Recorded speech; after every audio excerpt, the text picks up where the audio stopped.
anak-anakku kelas 2 yang baik. Apa kabar hari ini? Tentu semuanya baik-baik saja, bukan?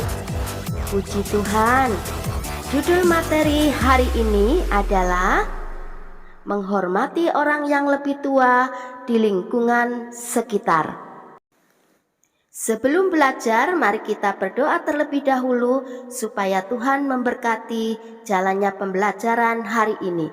Berdoa mulai. Bapa di surga, berkatilah kami yang akan belajar tentang firman-Mu. Berikanlah kepada kami hikmat untuk memahami tentang firman-Mu. Dalam nama Tuhan Yesus, kami berdoa dan mengucap syukur. Haleluya, amin.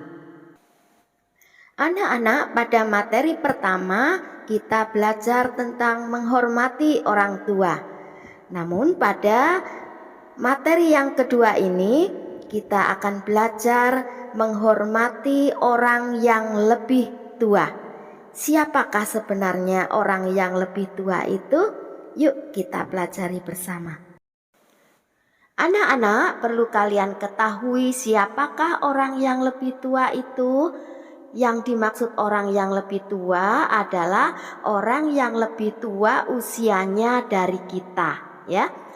Nah, mereka adalah paman, bibi, kakek, nenek, juga bapak dan ibu guru serta kakak, ya, kakak kita. Nah, mereka adalah orang-orang yang lebih tua usianya dari kita. Mereka adalah orang-orang yang ada di sekitar kita selain ayah dan ibu kita. Nah ya, jadi selain ayah dan ibu ada orang-orang lain yang lebih tua usianya dari kita. Mereka ada di sekitar kita, begitu ya. Dalam materi kali ini, kita selain menghormati orang tua kita, juga harus menghormati orang-orang yang lebih tua dari kita, yang berada di sekitar kita, ya. Cara kita menghormati orang yang lebih tua dari kita, contohnya berkata-kata dan bersikap yang sopan kepada paman, kepada bibi, kepada kakek dan nenek, dan juga kepada bapak ibu guru, juga kepada kakak-kakak kita harus berkata-kata yang sopan, bersikap yang sopan, tidak boleh kasar, tidak boleh membentak-bentak kalau bicara, ya. Nah, itu namanya menghormati mereka yang lebih tua dari kita. Yuk anak-anak, kita baca Alkitab kita dalam 1 Timotius pasal 5 ayat 1 sampai 2. Ayat 1. Janganlah engkau keras terhadap orang yang tua, melainkan tegurlah dia sebagai bapa. Tegurlah orang-orang muda sebagai saudaramu. Ayat 2. Perempuan-perempuan tua sebagai ibu dan perempuan-perempuan muda sebagai adikmu dengan penuh kemurnian. Nah anak-anak, ayat ini jelas mengajarkan kepada kita supaya kita berkata-kata yang sopan, yang baik kepada orang-orang yang lebih tua usianya dari kita. Seperti kakak, paman, bibi, kakek, nenek, bahkan kepada orang tua kita. Begitu ya. Sekarang ibu akan memperkenalkan tokoh Alkitab yang bernama Paulus dan Timotius. Seperti apakah sikap mereka terhadap orang-orang di sekitarnya? Yuk kita perhatikan bersama. Lebih dahulu pada bagian pertama ini, ibu akan memperkenalkan tokoh Alkitab yang bernama Paulus. Siapakah Paulus itu? Paulus adalah seorang rasul Tuhan Yesus. Tahukah kalian apakah rasul itu? Rasul adalah seorang utusan Allah yang bertugas memberitakan firman Allah baik di rumah-rumah ibadat atau dimanapun ia diutus memberitakan firman Allah atau Injil Tuhan. Rasul Paulus lahir di Tarsus di daerah Turki, anak-anak. Dia mempunyai seorang guru bernama Gamaliel. Pekerjaan Paulus adalah aktivis pemberita Injil, dan untuk memenuhi kebutuhan sehari-hari dia juga bekerja sebagai seorang pembuat tenda bersama kawannya yang bernama Aquila dan Priscilla. Mereka bekerja di kota Korintus. Jadi pekerjaan Paulus termasuk pekerjaan entrepreneur. Apakah entrepreneur? Kalian tahu anak-anak?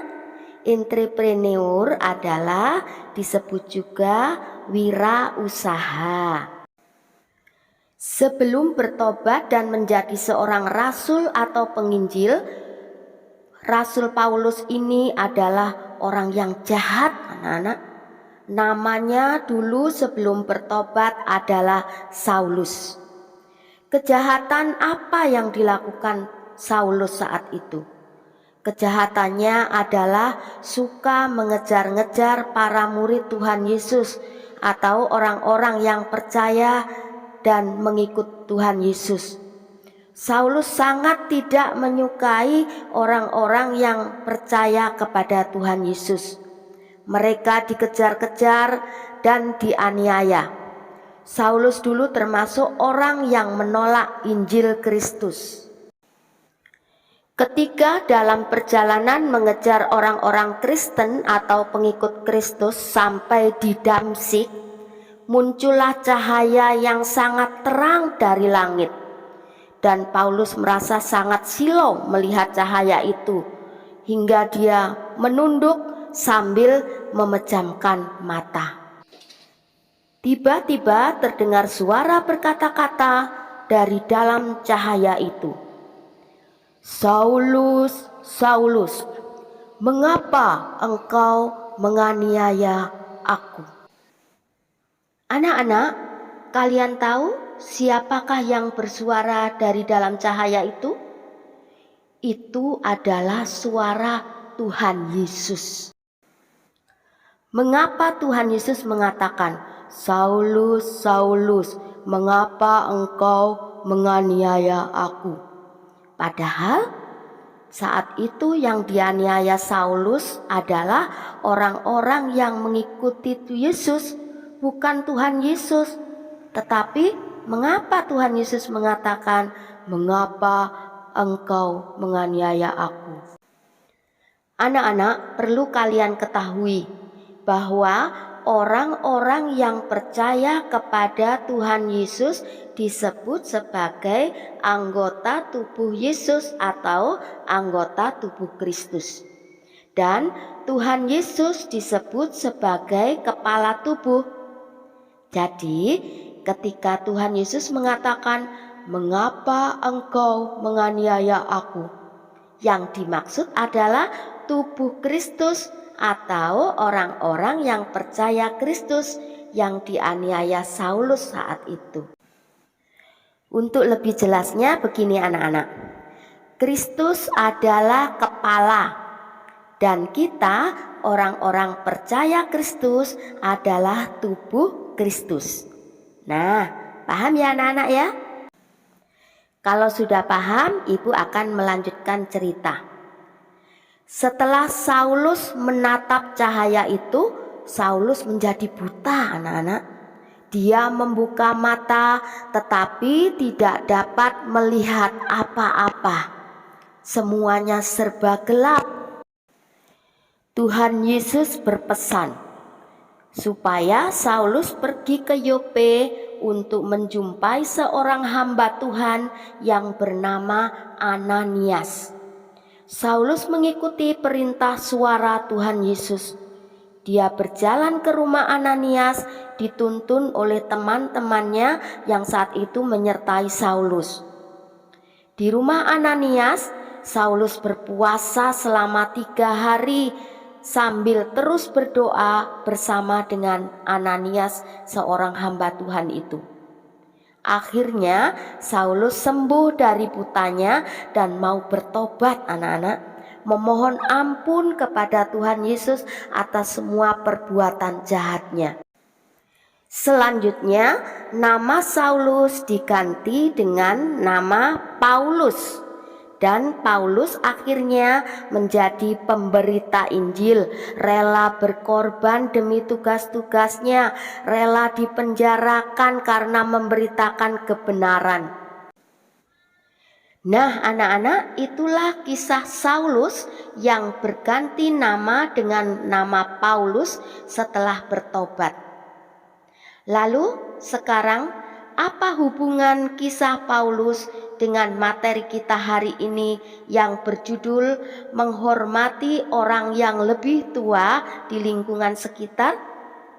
Kalian akan memahami pada lanjutan penjelasan materi ini pada video pelajaran 2 berikutnya.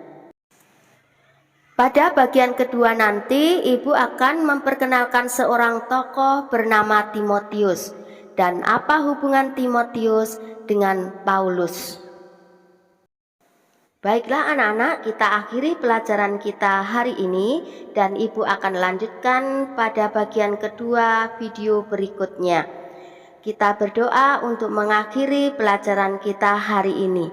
Tutup mata, lipat tangan, ambil sikap yang baik, kita mulai berdoa. Bapa di surga, terima kasih atas bimbingan Tuhan dalam pembelajaran hari ini dari permulaan sampai akhirnya. Biarlah apa yang sudah dijelaskan oleh guru kami dapat memahami dan menerima dengan baik. Sehingga suatu ketika kami masih bisa mengingat kembali apa yang sudah diajarkan. Tuhan, bimbing kami supaya kami dapat melakukan apa yang Tuhan kehendaki dalam hidup kami, yaitu kami bisa menghormati orang tua kami dan menghormati orang-orang yang lebih tua dari kami. Dalam nama Tuhan Yesus kami berdoa dan mengucap syukur. Haleluya, amin.